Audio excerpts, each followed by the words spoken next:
Hi, my name is Charlotte Maris, and today I am presenting research from my master's thesis titled Attributing Recent Variability in the AMOC to Surface Buoyancy Forcing.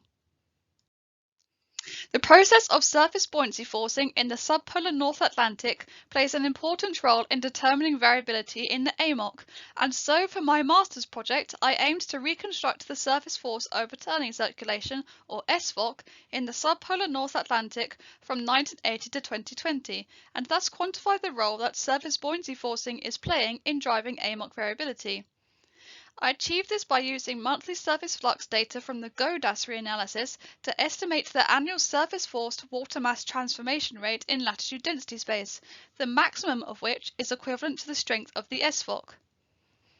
In addition to reconstructing SFOC for the full subpolar North Atlantic, I partitioned my reconstruction into a west component and an east component to elucidate changes in the dominant site of deep water formation.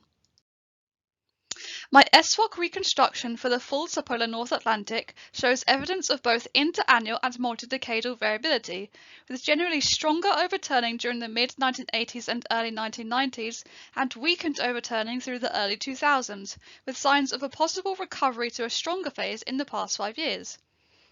Adding on the SFOC reconstructions for the west and east subpolar gyres, we notice that although the variability appears to be greater in the west, neither appears more dominant than the other over the long term. However, in terms of correlation with the full SFOC reconstruction, there is a stronger correlation with the west subpolar gyre, suggesting that the west contributes more to the overall SFOC variability. The 5-year past average SFOC anomaly further accentuates the multidecadal variability, with a strong phase of overturning from 1985 to 1995 and a weakened phase of overturning from 2005 to 2015. This pattern is consistent with previous ocean model studies, which have attributed this variability to changes in meridional heat transport and variability in the North Atlantic Oscillation. By comparing the 5-year past average SFOC anomaly for the west subpolar gyre and east subpolar gyre, we again see greater variability in the west than in the east.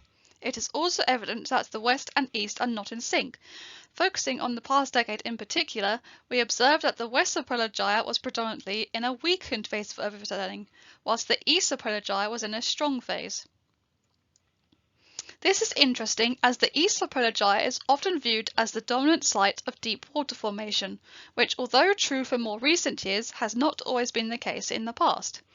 However, a potential caveat is that we're only considering the surface forcing in the subpolar region up to a latitude of 65 degrees north, which doesn't include the contribution from further north in the Erminger and Iceland basins or in the Nordic seas.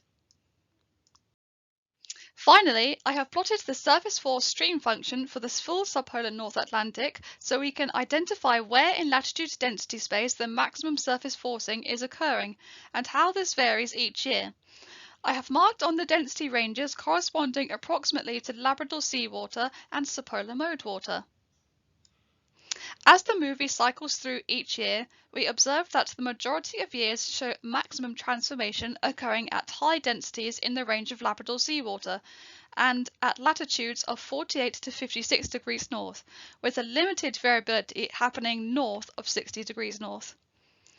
In the additional material, I have also created separate movies for the west and east sections, which further illuminate their individual contributions to the overall SFOC variability, so please go and view those for more information.